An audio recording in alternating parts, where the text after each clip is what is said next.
Bad breadth, মুখের দুর্গন্ধ। এটা একটা ভীষণ সমস্যা।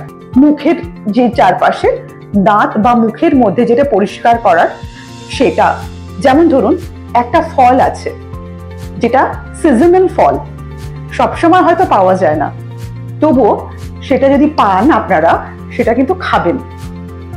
অরেঞ্জ, কমলা লেবু ভীষণ উপকারী।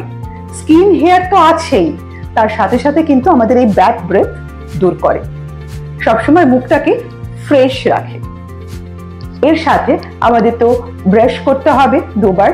ব্রাশ করলে আমাদের দাঁতের যে ময়লাগুলো জমে, খাবারের টুকরো জমে থাকে যেটা পচে গিয়ে গন্ধের সৃষ্টি করে, সেটা থেকে আমাদেরকে ব্রাশ করতে হবে।